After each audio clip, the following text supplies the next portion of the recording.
নমস্কার সুপ্রিয় দর্শক, আপনারা সব কেমন আছেন? আশা করি ভালো আছেন। পুজোর মুখে দুর্যোগ পূর্বাভাস দিয়েছে আবহাওয়া দপ্তর। এমনকি পুজোর শেষের দিকে বৃষ্টির তীব্রতা আরও বাড়তে পারে, এমনই পূর্বাভাস মিলেছে। আবহাওয়া দপ্তর বলছে, উত্তর আন্দামান সাগর এবং সংলগ্ন মায়ানমারের উপকূলে একটি ঘূর্ণাবর্ত রয়েছে। এই ঘূর্ণাবর্তটি এগিয়ে 22শে সেপ্টেম্বর সোমবার নাগাদ উত্তর বঙ্গোপসাগরে এসে পৌঁছাবে। হাওয়া অফিস বলছে 25শে সেপ্টেম্বর উত্তর পূর্ব বঙ্গোপসাগরে একটি নিম্নচাপ তৈরি হওয়ার সম্ভাবনা থাকছে। আগামী বুধবার পর্যন্ত বিক্ষিপ্তভাবে বজ্রবিদ্যুৎ সহ বৃষ্টির সম্ভাবনা থাকছে দক্ষিণবঙ্গে। ভারী বৃষ্টির সম্ভাবনা থাকছে উপকূলের দিকে জেলাগুলিতে। কলকাতা সহ সব জেলাতেই আগামী বুধবার পর্যন্ত বিক্ষিপ্তভাবে বজ্রবিদ্যুৎ সহ হালকা থেকে মাঝারি বৃষ্টির সম্ভাবনা থাকছে।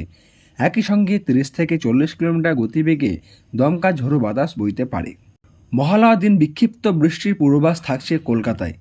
সকালের দিকে আকাশ আংশিক মেঘলা থাকলেও দুপুরের পর পুরোপুরি মেঘলা আকাশ থাকবে। বৃষ্টির সম্ভাবনা আরও বাড়বে। সোমবার খানিক একই ছবি দেখা যাবে।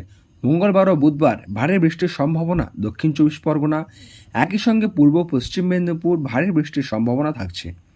বুধবার এই 3 জেলায় সঙ্গে বাঁকুড়াতেও ভারী বৃষ্টির সম্ভাবনা রয়েছে। উত্তরবঙ্গে বর্তমানে ভারী বৃষ্টি চললেও রবিবার থেকে বৃষ্টির পরিমাণ ব্যাপকতা কমবে উত্তরবঙ্গের জেলাগুলিতে।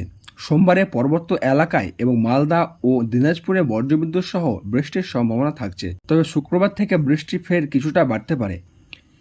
এখন শুধু সাধারণ মানুষের মাথায় পুজোর দিনগুলি কেমন থাকবে এই নিয়ে চিন্তা রয়েছে।